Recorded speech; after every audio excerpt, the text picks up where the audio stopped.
All right, I'm checking the podcast, making sure that it's going, and it looks like it is. Hi. Checking. All right, so we will start in just a minute. I do believe this is episode 88. Let me double check. Pretty sure I put 88 in there. Yep, 88. Okay. All right. Yeah, let me broadcast this on Twitter one more time. And I'm getting a phone call for some reason. And I'm going to mute the ringer. All right.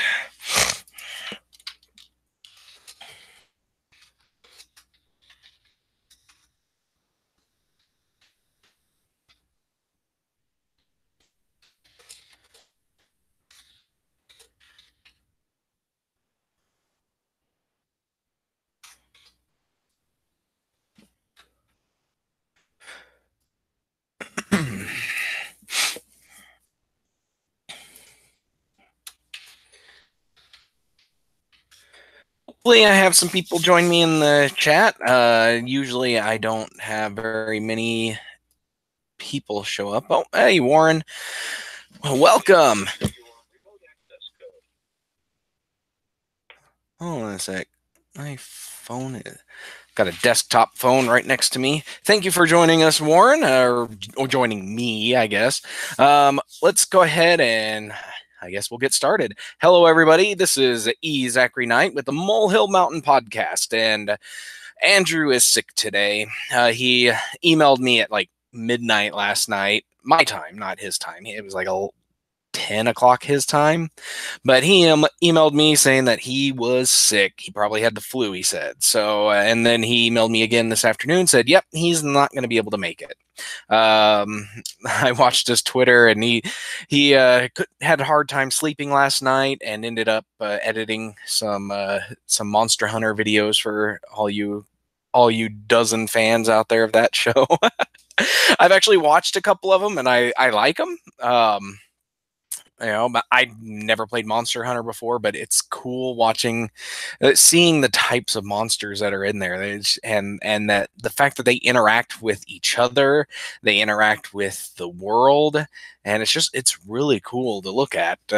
Even though I don't know what all's going on in those battles. Sometimes it's like it's not like any game that I've ever played.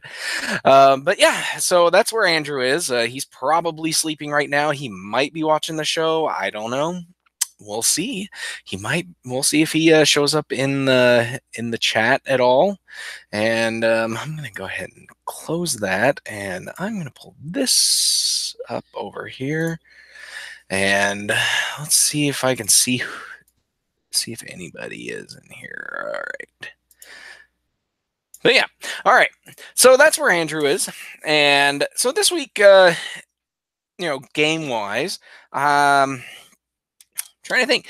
I've been playing Fire Emblem Warriors. I mean, not Warriors, Heroes on mobile, because I got a new phone and it has 16 gigs of built-in storage, so I was actually able to install some of these games that I had been wanting to play for a while, and I installed and am playing Fire Emblem Heroes, and I got through all of the main story content. I played through the last chapter in book 2 earlier today.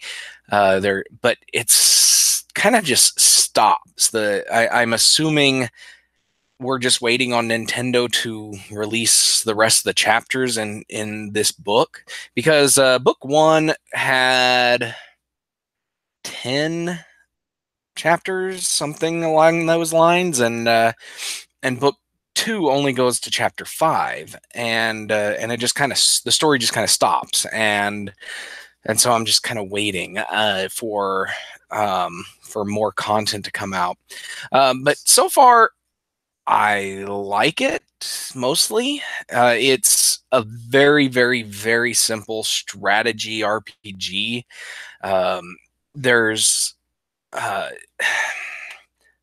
I don't know what the point is in collecting all the characters because you can only ever use 4 characters in battle. And if you can get 4 5-star characters early enough in the game, you breeze through the content. I have just I can put it on auto battle and I can beat everything on normal difficulty. I'm considering going back through in the next difficulty tier and seeing how that changes because I've got so for those that don't know, with Fire Emblem Heroes, you've got 4 classes of or 4 classes of characters, like, and each one's indicated by a color. You got red, green, blue, and then gray, I think is what it is. Red is characters with swords, green is characters with axes, uh, and blue is characters with spears and lances, and then gray typically is throwing weapons and some magical attacks. But there's also magical attacks for each of those other 3 colors as well. And the game basically plays like rock paper scissors. Green beats blue, blue beats red, and red beats green, and then you've got the gray, which is kind of a normal thing, and it kind of doesn't equal damage to each other in that respect. And so I've got a party of 1 red, 1 green, 1 blue, and 1 gray character, and I'm just kicking everybody's butt. And I'm like level 30 and getting no experience at this point. And so yeah, I'm gonna go back through, play difficulty, try some of the other challenge maps and stuff. They've got um, secondary storylines, like little short stories to go along with some of the characters in the game, and so I got to go through all those. But the main storyline, I breezed through that in about 2 weeks, and just in casual play. I haven't been sitting there and playing all day long. But yeah, like I said, I'm not sure what the point is for collecting characters, because I've built up a sizable collection of heroes that I could play with, but I've invested so much time in these specific 4, and they're doing so well for me that it's just like, why would I want to switch over to these other characters? Because I don't see any advantage in doing that. But yeah, so that's Fire Emblem Heroes. I'm gonna keep playing it. I'm not hating the game. Yeah, so I am enjoying it for the most part. Really, right now, all I'm doing is putting it into auto battle because it just goes by that fast. And auto battle does mostly what I would do, but I played most of the first chapter not on auto battle, and I would lose characters and stuff, and then I went to the training tower and leveled up my character some and everything. So yeah, I just started letting auto battle do it, but we'll see how that goes. Other than that, I played. I have some impressions about Pokemon Go at this point. Pokemon Go has been going on for it'll be 2 years in July, or June, no, July, yeah, and they've been doing a lot to shake things up. They in the first year they brought out Gen 1. 6 months later they brought out Gen 2, and then it was almost a full complete year later before they brought out Gen 3.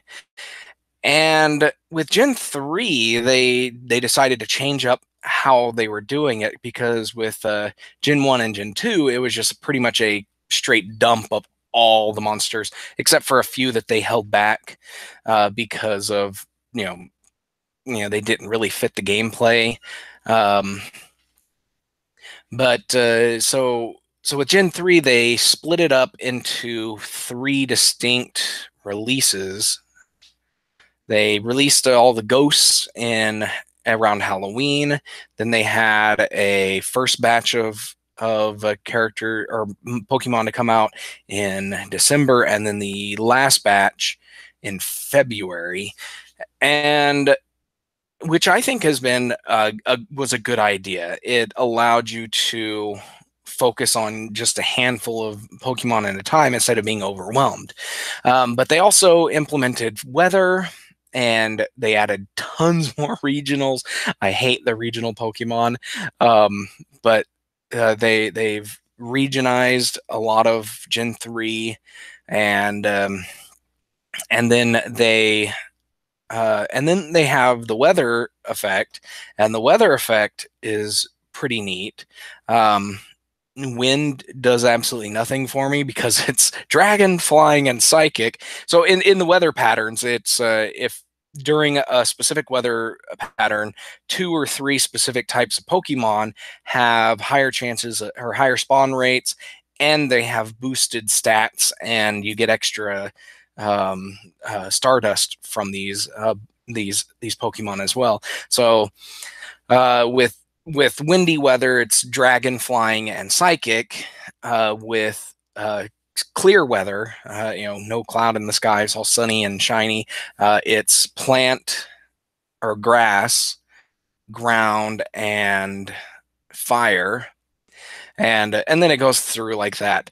And something I've noticed is that each weather pattern seems to have a specific Pokemon that or type that shows up less. Hello, Matthew. But yeah, hello. Thank you for joining the show. I'm glad people are showing up.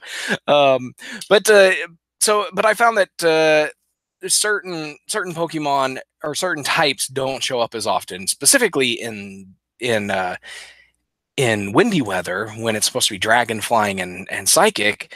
It's all psychic and flying. There is not a dragon to be found, and which is kind of to be expected because there's only like 7 dragons in the game at this point that would spawn naturally. But there's also, with the weather patterns, there's weather specific Pokemon where they only show up if it's that weather type. And I'm trying to think of all of them, but I know that with rainy, it's Lotad, and with clear skies, it's Cacnea. I don't know about the other weather patterns, though, which ones might have specifics. But yeah, but I think the weather is cool. Matthew,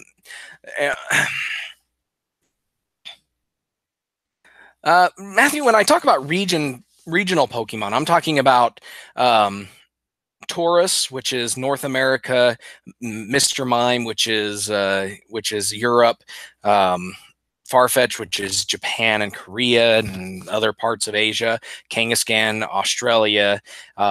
With Gen 2, they did Heracross for South America, and Corsola for the tropical belt. And then for Gen 3, they've got Seviper and Zangoose, Relicanth, and then a couple other ones too. But so there's a ton more regionals now, and that's what I don't like those, because there's no chance for normal people to get them. If you go on a vacation out of the country, yeah, you might be able to get a new one, but for the vast majority of people, there's no chance of ever getting them. They've done one event, or they've done 2 things to shake that up, where they did a single day, like I think it was even only like half a day or a quarter of a day, a few hours, where you could catch a Farfetch'd anywhere in the world. And then with Gen 3, after like a couple of weeks after Zangoose and Seviper were out, they swapped their regions. And so, which is, I would love it if they rotated regions or put regionals into raid battles. That would be awesome. But something else that Niantic has introduced or started doing, because for a while they were doing events where it was like specific types of Pokemon or specific Pokemon. Um, but now this year they started doing what they call a community day, which is 3 hours on like the fourth Saturday or the third or fourth Saturday of the month. And for those 3 hours, one specific Pokemon shows up, like has a tremendous spawn rate, and they release a special type of Pokemon. And the first Pokemon day that they or community day they did back in January was a Pikachu. Ugh. Yeah, and this one I found kind of boring because Pikachu has had like 20 events since the launch of this game, and I'm kind of tired of the attention Pikachu's getting. But they made it like every Pikachu you caught knew Surf, or most of them did, or something. And I was able to get two shiny Pikachu's that day, which was really awesome. And so I got my Surf Pokemon and everything. But and so that one I wasn't too thrilled about. I was happy to get the shiny Pikachu as my first one. But then with February, they did a really good Pokemon, Dratini, because dragon type Pokemon are super rare in this game. And so for 3 hours, Dratini showed up, and if you evolved a Dratini into a Dragonite during the event, so it went to Dratini, Dragonair to Dragonite, if you evolved a Dragonite during that 3 hour period, that Dragonite knew Draco Meteor, which is one of the strongest moves in the game. And so, so that was really cool. I didn't catch too many, but I did catch a lot. I got one shiny Dratini, and was able to evolve it, but it was kind of a crappy Dratini. But I wanted my green Dragonite, and then I was able to evolve a really good one, so that I was able to evolve a really good Dragonite with Draco Meteor, which I was really happy about. So that one was a really good event. I was super excited about that. My son and I were talking about it for like the week and a half leading up to it. Two of my girls, they got their accounts set up so that they could go out and catch dragon Dratinis. My wife got started playing Pokemon Go again for that purpose too, and we just made it a big family day. My entire family, we went to the local college campus where there were just tons of Pokestops, and we just walked around campus and caught Dratinis and just had a lot of fun as a family. It was really cool, and I really liked it. And then the news came out for March's community day, and it's going to be Bulbasaur. And I about died. I'm serious. I am so burnt out on grass types. Here in Oklahoma, we are basically a grass biome.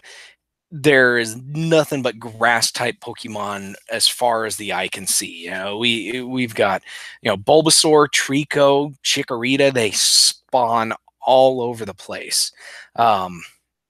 I very rarely see water starters. I very rarely see fire starters. I think out of all three starters, let's see. Cyndaquil is probably the most common of the fire starters. The water starters, I hardly ever see any of them, and I'm surprised that I was able to evolve the ones that I did. So I'm very not looking forward to. I'm not looking forward to March's community day event. I know there's a lot of other areas of the world where they live in an area where grass types don't show up at all or very rarely, and I wish I was in one of them right now. So far community days are a good idea in general, but it would really be nice if they focused more on the rarer Pokemon rather than um, the junk that they're doing. One of the things I hope is that they're going to do some Pokemon from each generation and not just because so far all three of the community days have been Gen 1. So hopefully they do like a they do uh, Bulbasaur and then they move to Gen 2 and do 3 Gen 2 Pokemon and then do Gen 3 Pokemon, and then the last 3 months of the year they release Gen 4 and have a community day with all the Gen 4 with 3 Gen 4 Pokemon for those last 3 months. That would be really cool if that's what they're doing. I would love it. But well, yeah, I live in a grassy area. I live in the Great Plains, so well, yeah, I guess it's the Great Plains part of it anyways. That's mostly Kansas and Nebraska area, but yeah, that reaches down here and the thing. And I am the bug catcher trainer. Yes, bugs are everywhere too. It's all bugs and grass around here. If you want bugs, you want grass type Pokemon, come to Oklahoma. um but yeah, so yeah, I kind of joked about that for a while too, that I'm just going to, Pokemon Go wants me to be a bug trainer. That's what I'm going to be. And I was looking at all the different bug type Pokemon and picking out my party, like it's not really a party, is it, in Pokemon Go? Um, but so that's what I always joked, I'm going to be a bug type Pokemon trainer, and my party. I don't know exactly what you would call it, but it's party to me because this is an RPG. Would consist of um, Scyther and Scizor, and Scyther and Scizor for bug flying and a bug steel, and then Eridos, I think, the evolved spider, in Gen 2. That would be my bug and poison, and then Heracross for bug and fighting, but I would need to go and actually get me one of those, which would require me to go to the southern tip of Texas or into the southern tip of Florida. And trying to think if there were any other bugs that I was going to get. I can't think of all the bugs in the game right now. But yeah, there's plenty of bugs that you could choose from.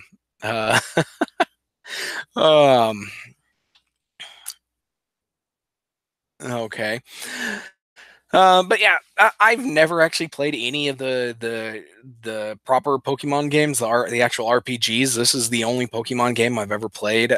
Well, I guess I played that Pokemon Shuffle, the Match 3 Pokemon game. I played that one. But yeah, I've never played any of the Pokemon games because they're just too expensive for me to buy. If I actually found some at a yard sale or at like Goodwill or something for really cheap, I would totally buy it. I am not kidding. I would buy them, and I would play them because I hear a lot of good things about them. So yeah. But let's move on to some topics here. And wait, how did you fall down this rabbit hole then? Well, I guess Pokemon Go was really what caught my attention. My kids like Pokemon. They like the anime. I used to watch the anime when I was a kid, and my kids like playing the card game. And so when Pokemon, because of that, when Pokemon Go came out, and the fact that it was one of Nintendo's first mobile games, I was just like, okay, I'll play it. And my son and I and my wife all started playing it together, and we just had a lot of fun, going to the park and stuff and playing and catching Pokemon. So yeah, that's how I got started with the Pokemon stuff. I've always been familiar with it, just never played the video games. So, but let's go ahead and move on to some topics here. And the first topic I wanted to talk about was so last year or last week. Excuse me. Last week, Andrew and I have been, or we talked about all the politicians that have been blaming video games after the Parkland shooting in Florida, and it's it's something that we really didn't expect to see brought up again because things have been quiet for over 5 years. Like nobody has talked about anything since really the Supreme Court ruled in 2011 that video games are protected speech, and you couldn't pass a law that pass a law to bar the sale of them. But after the shooting, the politicians all over the nation, including Trump, have been blaming video games for corrupting our youth, and so that was something that happened. And then this week, just during a normal press briefing with Sarah Huckabee Sanders, Trump's what is she? I forget what her title is. But a press secretary, that's who it is. She was fielding questions, and she got some kind of question about the shooting, about gun control or something like that. I forget the actual question that she was asked, but she went on this little ramble, and then like right at the end, she was like, "Oh, and Trump's meeting with the video game industry to talk about what they can do to help prevent these things." And everybody was just like, "We are?" Yeah, it's like all of the games press reached out to the ESA and all of their press contacts with different publishers, and was spent the next 2 or 3 days trying to figure out who was actually going to be there. And apparently nobody had been contacted, or at least nobody admitted to being contacted, but nobody gave any of those wishy-washy, "Oh, we can't comment on this type" answers. The ESA flat out said nobody talked to us. And so this is what the let me see here. I've got it. So this is what Sarah Huckabee Sanders said. It said the president has met with a number of stakeholders. Next week, he'll also be meeting with members of the video game industry to see what they can do on that front as well. This is going to be an ongoing process and something we don't expect to happen overnight. Yeah, it's not going to happen overnight, because this is what the ESA said. The ESA and our member companies have not received an invitation to meet with President Trump. And they go on to say the U.S. video game industry has a long history of partnering with parents in more than 20 years of rating video games through the ESRB. We take great steps towards providing tools to help players and parents make informed entertainment decisions. So they kind of gave that general spiel, but they flat out admitted that nobody that they know has been contacted. And so it is absolutely astounding that President Trump's press secretary would give such make a statement, a definitive statement about this, and not have any plan in place. Because last I heard, because people had reached out to the White House to find out who they were actually inviting, and they were told that they were in the process of reaching out to people in the games industry, which means they didn't have anybody lined up, which made me think that basically they were just making stuff up. It's like she didn't want to actually answer the question she was asked, and kind of rolled it into a non sequitur, and to deflect, to change the subject basically, and kind of committed the White House into a corner here, and honestly, I think it's hilarious. As Warren said that, or Matthew says that she lies all the time. Yeah, she does, and she kind of has to, because the president lies all the time, and so I'm honestly hoping that nobody takes them up on this offer, because the last time the games industry met with the White House during the Obama administration, um, it was pointless. There was absolutely nothing of value happening in that meeting, and it just came down to the final uh, result of that meeting was, oh, we need to do more research into this area. And it's like, seriously, we've done research. The research shows that there's no causal link between video game violence and real world violence. So stop it.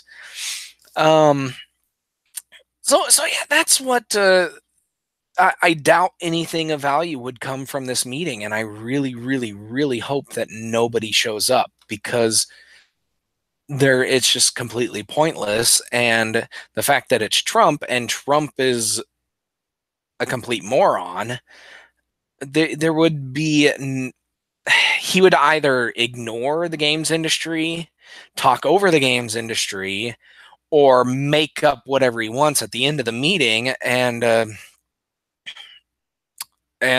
would be it. He would probably do all three, of course, because that's just who he is.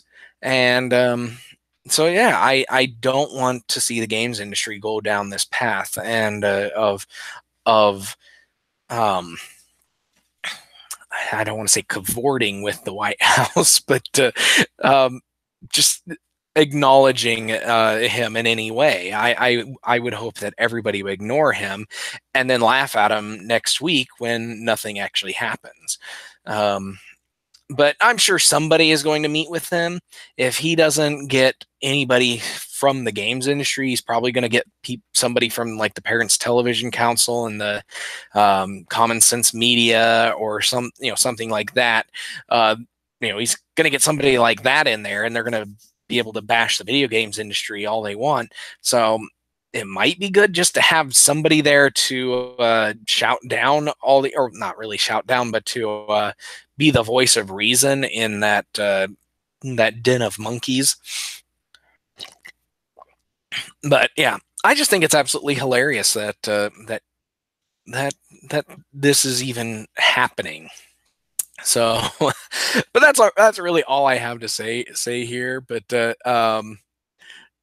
anyone who agrees with him, exactly, that's he's going to get people like that Rhode Island senator or representative Nardodilo, and Kentucky's governor, and maybe Joseph Lieberman or Joe Lieberman, and anybody like that, because there are a lot of people out there that just want to do something to limit the video games industry, and I'm sure plenty of people would be willing to show up on that side of the argument. But yeah, so we'll see what happens. We'll see if anybody actually shows up, if they even hold this meeting at all. So that's that. So let's move on to our next topic, and I've got a couple of things I after this next topic that I wanted to discuss. But the next thing is the ESRB has finally responded to outcries about loot boxes. For the last couple of months, loot boxes have been a huge controversy in the video games industry, because Primarily, it it came into full bore, full blown controversy with the release of Star Wars Battlefront on with its horribly unbalanced and terrible microtransaction loot boxes and stuff.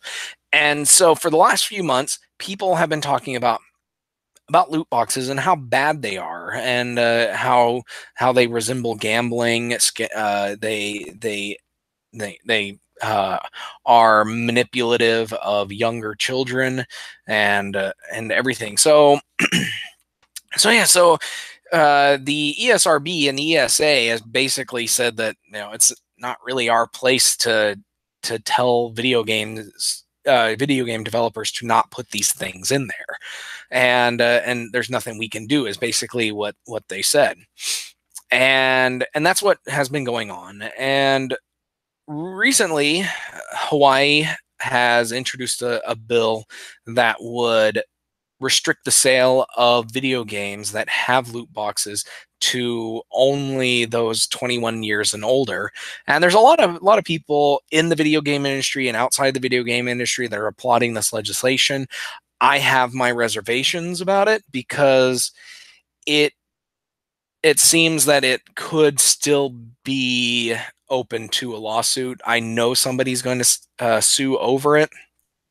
Whether it's actually the ESA that does it or the EMA, I don't know. It might just be a specific developer, which would be kind of interesting to look at or to watch. But we'll see. If that actually does become law, I can guarantee that there's going to be a lawsuit. The result of that lawsuit is another story, because it's not necessarily a content restriction that, like California's law that was barring the sale of violent video games. It's not really a content thing. It's not regulating the sale of video games by content. It's regulating the sale of video games based on the fact that some of the purchases that you can make in the game resemble gambling, and that people respond to them in very similar ways to gambling.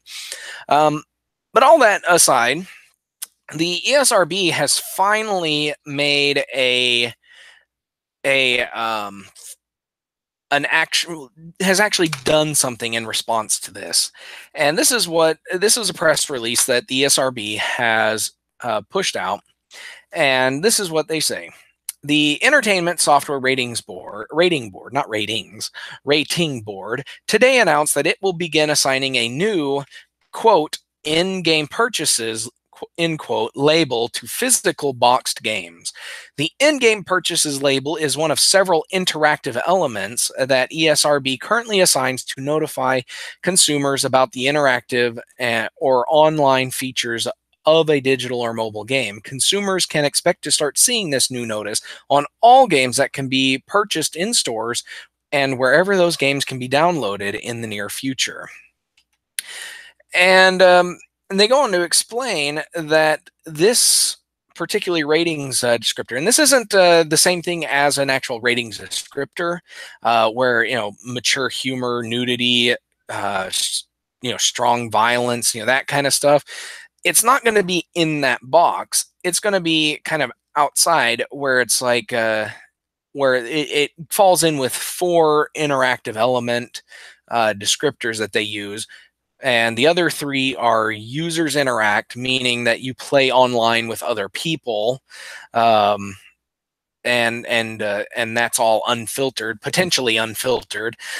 Shares location, meaning the game shares your location with other people, and then finally unrestricted internet, which lets you access the internet. And I think it used to be that the ESRB would put on a thing on there that says that, online interactions are not rated by the ESRB. And I guess now they're putting these interactive elements on there so that and that goes in a little more specific detail.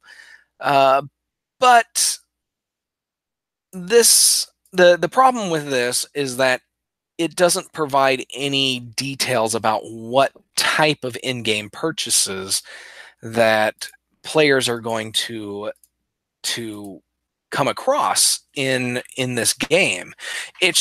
It's going to be on everything that has anything in it, like DLC. So if you can buy maps or costumes or characters through a game, like actually pick maps, characters, and costumes from a menu, that counts as an in-game purchase and gets slapped with this label. If you can buy loot boxes, that gets slapped with this label.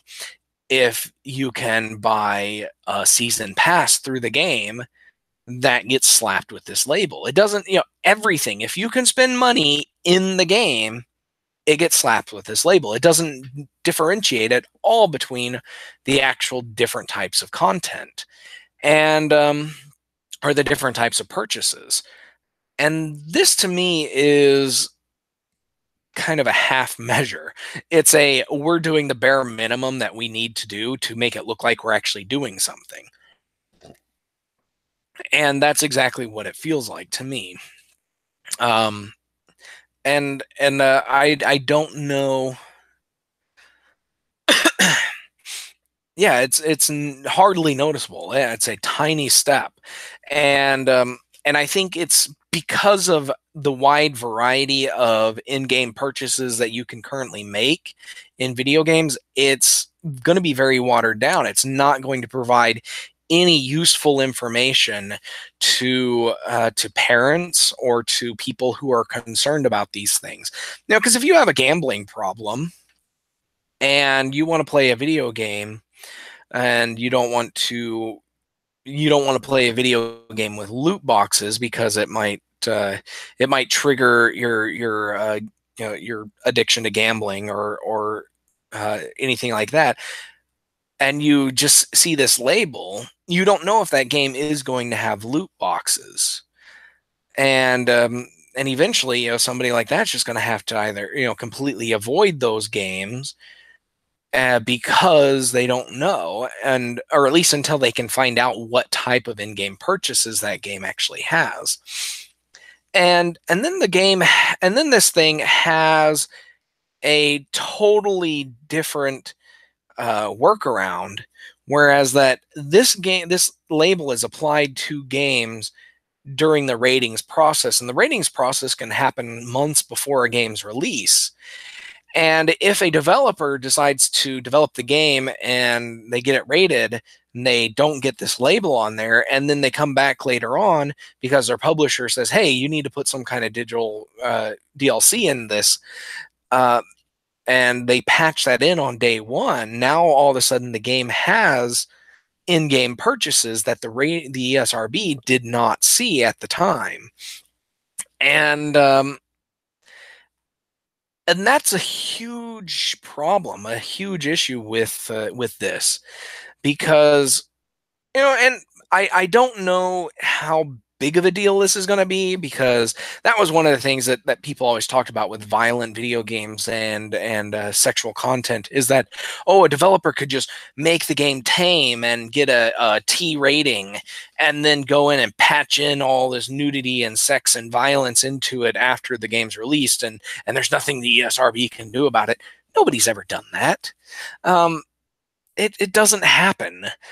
But we've already seen with Battlefront that EA is more than willing to patch in loot boxes after the game has come out, because that's what they said. They said that at this time we're going to remove loot boxes until we can figure out a way to do it without making you guys mad. Is basically what they said, and that's something that concerns me, is that this rating or this descriptor isn't going to do anything. It's not going to provide useful information. It's not going to protect anybody who wants to be protected from in-game purchases. But for me, it's not that big of a deal, because I'm a very informed consumer. I read game news sites, I read reviews, I monitor the games that my kids are playing. So I know if a game has in-game purchases. I know what those purchases are. I know how to restrict those kind of purchases from my kids, and I've taught my kids to not make purchases, not attempt purchases without asking me first, and they're very good at it. My kids love Minecraft, and Minecraft has all kinds of skins you can buy, all kinds of texture packs you can get, and everything. And my kids, they love it, and they love getting those, and they spend their allowance and birthday money and stuff on getting these things. They haven't done so many recently because I think the release of these things have kind of slowed down because of the age of the game. But they do know to ask me if they want something. They can ask me, and I say, hey, do you have the money for it? And I'll let them buy it. But I have, my son is almost 14 years old, and I've told him that if there's a free texture pack or a free skin pack that you want, go ahead and download it. I don't care. You don't have to ask me for a free one. If it costs money, then you ask me. If it doesn't, you're good to go. And my kids respect that, and they know how to do that, and they don't buy they don't spend money in video games, which I think is a personal accomplishment, because there are families out there that don't monitor their kids' gameplay, and they don't take the necessary precautions to avoid these kind of issues, and their kids spend money and rarely, but sometimes spend hundreds of dollars in a single game, and that's not good. But yeah, so in the end, I think the ESRB is doing the bare minimum to to deflect pressure off of them and onto the game developers and publishers, which I think is probably where that kind of pressure needs to be. It needs to be on the developers. It needs to be on the publishers, mostly on the publishers, because it's the publishers that tend to do it, tend to force these kind of decisions onto the developer. So we need to make these kind of decisions or make these apply this pressure. But I don't think that gamers in general are up to the challenge, which is sad, because Battlefront has gone on to sell millions of copies despite the loot box controversy. And that's the problem, is that we get riled up, we complain online about these things, but we don't follow through. If people responded to the loot box controversy by not buying Battlefront, EA would have gotten the message. But because gamers still went out and bought it because it was Star Wars and everybody wants a Star Wars game, then EA is just like, they're all blowing smoke. Let's do whatever we want. And that is a big problem. And I think, but yeah,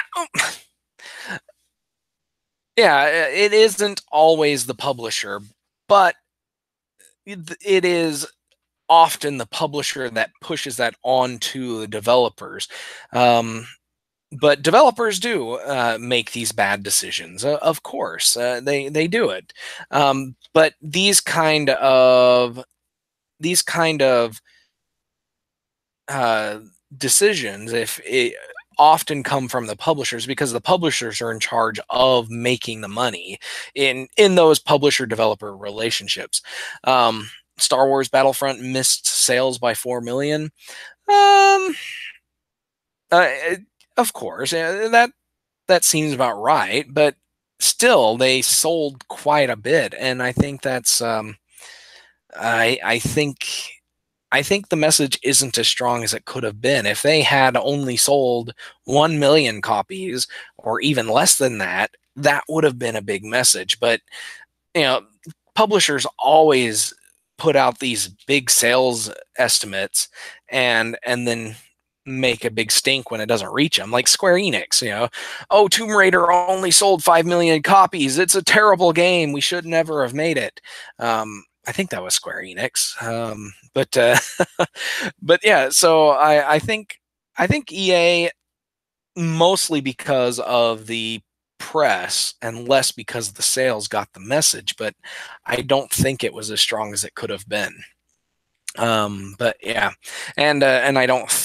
I would love to be proved wrong and see that loot boxes would have pretty much gone away in the next year, but we'll have to see.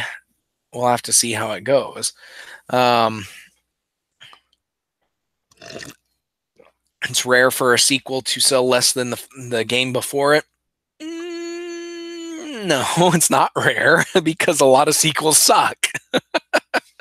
um, yeah, if a sequel is good and it sells less than the game before it, then yeah, that's a big problem. But a lot of sequels do suck, and of course they're going to sell less than the one before it. But it's very rare for a game to get a really good sequel. Um, but that's there are plenty of cases where that's not what happened. Um, but yeah, that's. But again, this is all my opinion, and I would love to be proved wrong. I would love to see loot boxes go away, or just change how they how they go. Because if it's a if they go just towards vanity items, uh, then fine, leave it like that. But if they continue to have pay to win items in there that are random, then yeah, that's going to be bad. Um, but yeah, so let's end that topic. And I got about 10 minutes. I'm going to actually try to keep this to an hour since it's just me. But one last topic that I wanted to share is about the World Health Organization. Um, they recently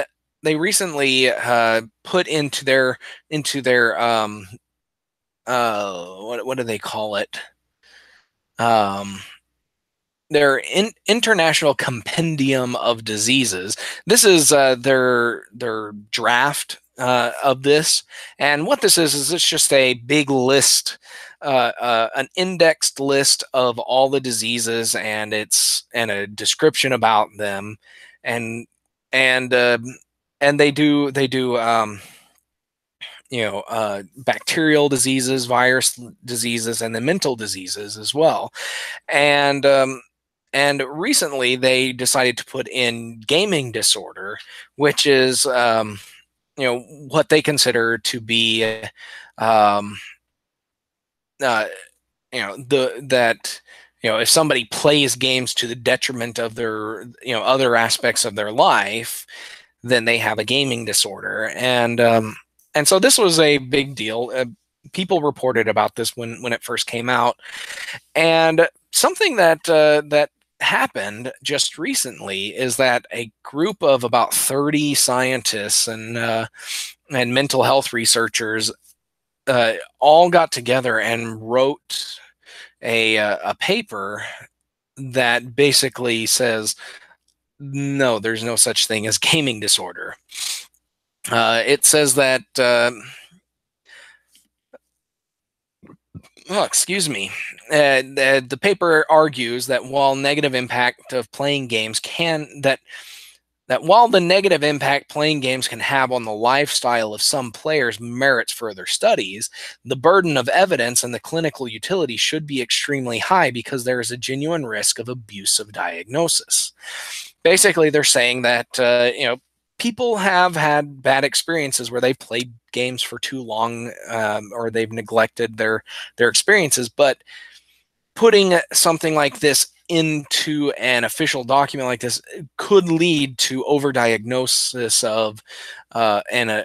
of this video gaming disorder, because if a kid plays video games for 5 hours a day, 10 hours a day, and they but they have no negative, their life isn't affected negatively, they could still be diagnosed and be treated with this. And they recommend that the WHO postpone including this in the official document until further research can be done. And they say in favor of further research, most notably by reaching out to the people who might benefit by gaining access to insurance coverage, yada, yada, yada. From there to be a formal gaming before there being an official diagnosis. We suggest that the WHO, this is a quote now, WHO solicit input and feedback from a wider variety of stakeholders, including individuals who are currently seek help or who have sought help for gaming related problems and their family members, carers, as recommended for the development of mental disorder classifications in general. And they say children in particular should be included in this process as one of the primary stakeholder groups playing games regularly. According to the United Nations Convention on the Rights of a Child, children have a fundamental right to have their voices heard in matters that concern them. Formalizing a disorder classification that involves one of children's most popular everyday behaviors certainly concerns them. Involving the aforementioned groups in the decision-making process will lead to more holistic and accurate view of the diversity of video gaming. And so what they say is basically what it is that WHO is including this without actually talking to any relevant group of people in this that would be affected by this. They aren't talking to therapists and psychologists who deal with people with these disorders. They're not talking about anybody that's sought treatment for themselves or family member. They aren't talking to children who play video games all the time. It's vitally important that they talk to people that actually are impacted by this. And hopefully, WHO, they tend to, as far as I'm aware, they tend to listen to these kind of, or they respond fairly well to these kind of papers and opinions. So hopefully they remove this from their draft and final release of the document. But jumping into this, especially when there's not a whole lot of information, not a whole lot of serious scientific research in this area to warrant this kind of inclusion in this document, because it is something that we don't want to see anybody take it. We don't want to see children taken advantage of because of this, and yeah, children could be impacted. And as a parent, yeah, my kids play video games a lot. I play video games a lot. I used to play video games a lot when I was a kid, and that was back in the 90s. And I used to okay, when I was a kid, we got our NES, we got Dragon Warrior, and I loved Dragon Warrior so much that I would get up at 6 in the morning, sit in my room until my dad left for work, go into the living room, start playing Dragon Warrior so that I could get an hour of play in before I had to go to school. And I did that every single day, and it ticked my brothers and sisters off because they always wanted to play before school, but I was always on it because I'm the one who got up early enough to do it. And and I think had gaming disorder been a thing back then, I might have been diagnosed with it, because I loved playing video games. When I was old enough to buy my own video games, I bought them. I bought a Super Nintendo, I bought a Game Boy, I bought a PlayStation, and I would play games until like 1 or 2 in the morning, and then get up in the morning and go to school the next day, because I could, and my parents were okay with it because my grades weren't slipping or anything. But even still, I probably would have been diagnosed with this, and I would hate to see my kids get diagnosed with something like this, because I wouldn't be the type of parent to go in and seek treatment for this, because it's a behavioral thing. I'm strong enough to take the power cords away so that they can't even turn the systems on if I want to. In fact, I have taken all tablets and phones for my kids right now, and I've locked them in a cabinet because they sit there and watch YouTube all day on these things, and they're not cleaning. So we took them away and we make them clean, and things get clean. So it's not some, it's not impossible to correct this kind of behavior in children. As an adult, it's a little more difficult for outside, people outside of yourself to help you correct that behavior if you are having an issue uh, as an adult. But it's still not something that and still not have and still I lost my train of thought. But as an adult, it can be a little more difficult if you aren't, if you're not being careful. But as an adult, you expect adults to act like adults and monitor their behavior and correct their own behavior. But hopefully, you would have people who actually care about you in your life. If they see something, if they see you having a negative impact in your life, regardless of what the behavior is, they would try to reach out and help you. And Matthew asked, wait, how did I have a Game Boy and not have the biggest RPG ever, Pokemon? Our biggest game, Pokemon, because Pokemon wasn't on my radar at the time. I'm trying to remember when Pokemon Red and Blue came out. But I wasn't into Pokemon at the time. My first Game Boy game was Donkey Kong Land, and then I bought Final Fantasy Legends 1, 2, and 3, Final Fantasy Adventure, Link's Awakening, Metroid Prime or Metroid 2.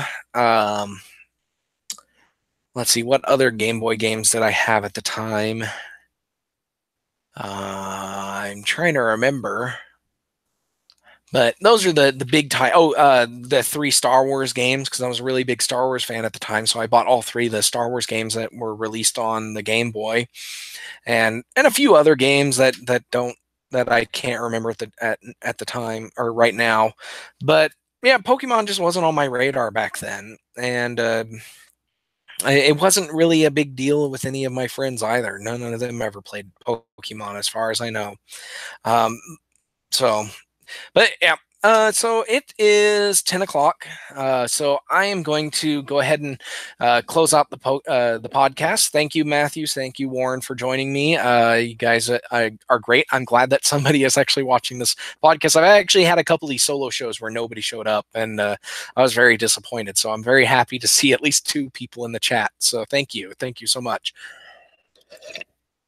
Again, Andrew was sick, so he hopefully he'll be feeling better next week.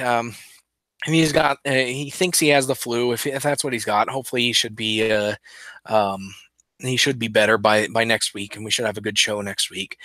So this my name is E Zachary Knight. You can follow me on Twitter at EZ where I talk about gaming, politics, and other things of interest.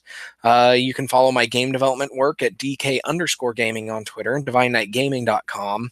And I am getting back into the development thing. I was working on my game today, actually, updating some sprites and everything, and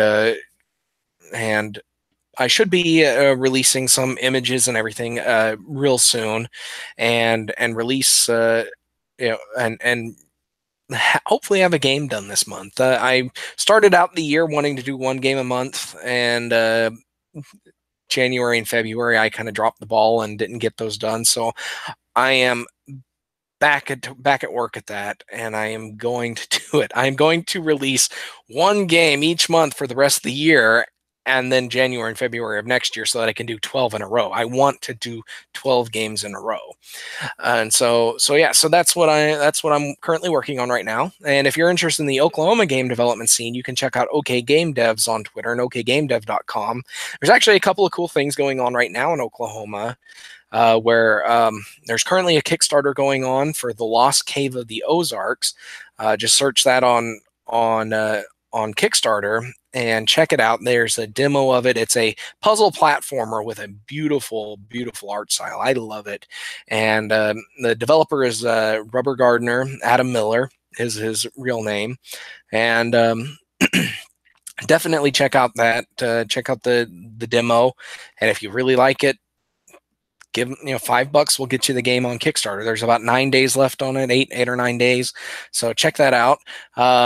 Another thing that's going on is just recently Goldfire Studios, they're a developer in Oklahoma City. They released their newest game, Exocraft.